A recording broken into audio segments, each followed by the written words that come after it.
various caucuses and primaries come at us in waves and then bury us with numbers, polls, background, rumor mongering, half-truths, and live shots from legendary restaurants trying to convince us their pancakes are better than anybody else's. And when it's all over, the Brother Love Traveling Salvation Show and their tents pack up and head for the next set of victims. What is often left behind and glossed over is what each state means to the next. And if a win in a place like South Carolina will honestly have any bearing on what happens in a place like New York or California. There's only one man who can deliver the goods on this question, who understands and has covered the political machine for years and knows where the figurative bodies are stashed inside the Beltway. Welcome back, Newsmax Chief Washington Correspondent John Gizzi. John, always a pleasure, my friend, and we're going to talk about a couple of things here, but let me get that question to you right now. People say that Hillary Clinton will win South Carolina. Donald Trump will win in South Carolina.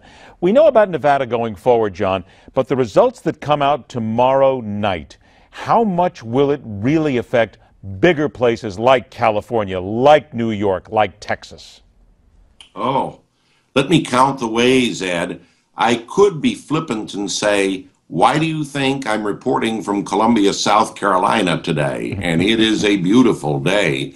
But to come to the point, and let me be clear about it, South Carolina, since its primary was created in 1980, has been pivotal to determining who the Republican nominee for president is. Only once, 2012, when Newt Gingrich upset Mitt Romney, did a South Carolina primary winner not go on to be the Republican nominee. But why is that, John? What's the key to all that? Because it would seem that what happens in South Carolina, the people get it. But the fact that it has such staying power, and that perhaps when we get to Texas even, or California, they'll still be talking about South Carolina. Well, I'll tell you what it is. For one thing, it's the timing of it, coming after Iowa and New Hampshire when the field has been winnowed down. New Hampshire is a key state toward making it a race of even fewer candidates. South Carolina has reduced the field in the past. A lot of that is a function of timing. But there's another factor as well. As it becomes more and more of a Republican state, the Palmetto State is also more and more reflective of where Republican Party strength is. It's a state of entrepreneurs and business. Boeing, BMW, Pirelli Cables, all are major employees here. The job market is big. It's a tribute to free enterprise, as Governor Nikki Haley likes to say. In addition, there's a lot of colorful political figures, from Governor Haley, the daughter of Indian American immigrants, to Senator Tim Scott, the only black United States senator, to the state's other senator, Lindsey Graham, a late figure in the presidential race. So they naturally are all media magnets to this state for the Republican nomination. For the Democrats, it's going to take a little bit longer. We will see just where Hillary Clinton and Bernie Sanders go. You heard it here. Bernie Sanders gets over 40% of the vote. People are going to be very nervous in Camp Clinton. I think they're nervous right now, to be honest with you. A couple of minutes that we have left here. Let's look at some of these numbers here. Town hall last night, and people were actually talking about Jeb Bush a lot coming out of it, said that this is a guy who seems to be the serious candidate, knows what he's talking about. And actually, Jennifer Rubin of the Washington Post even asked, how is Bush losing to these guys? Well, guess what? He's apparently losing big, and there are those who say that this is it. He will be out after South Carolina. Do you get any sense on the ground whatsoever there that people are starting to bend towards Jeb? I'm detecting a lot of people who are coming over to him.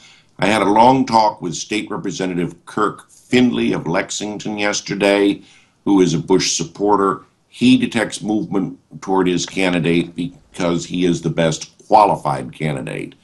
On the other hand, I see others who agree with that statement, that he'd make an excellent president. But they all say, we've had two President Bushes before, and that's enough. Now, one thing to remember, this is the state where George H.W. Bush, Jeb's dad, wrapped up the nomination in 1988. It was the beginning of the rest of the George W. Bush campaign in 2000. I remember it well. The first time he beat John McCain. If Jeb Bush gets down into the low teens or single digits, I don't care how much money he has. He's not living up to the family tradition in South Carolina, and I'd say the pressure on him to get out will be strong. Got about 60 seconds left. I want to point to an article you wrote at Newsmax.com. Could Obama lean right to replace Scalia? You're talking about the next SCOTUS justice. Tell us why you think that this is a possibility. It's a possibility because this is a president concerned with his legacy with less than a year to go. And after getting the treaty with Iran through, the omnibus spending bill that had a lot of things Republicans didn't like, it would be very embarrassing for him to have a Supreme Court nominee rejected. The name that comes up most often as a possible sell for the White House is former Senator Judd Gregg, Republican of New Hampshire, 69 years old, a personal friend of the president from their Senate days, and someone who supported both of Mr. Obama's two Supreme Court nominees, Justices Sotomayor and Kagan. He could be a likely confirmation bet and would have the backing of many Republicans who break with their leaders. Harry Truman did the same thing in 1945 when he named an Ohio senator named Harold Burton as his first choice for the Supreme Court. Burton was a Republican. And as you point out, a lifetime rating of 78% from the American Conservative Union. It is something to consider. I want to remind everybody, go to Newsmax.com, search out the section that has John Gizzi's on it. You'll find him. This is his latest column. Could Obama lean right to replace Scalia? It's an interesting tidbit as we move forward.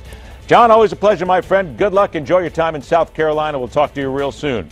Now, 15 seconds of fame for some lucky viewers. Coming up next, right here on The Hardline.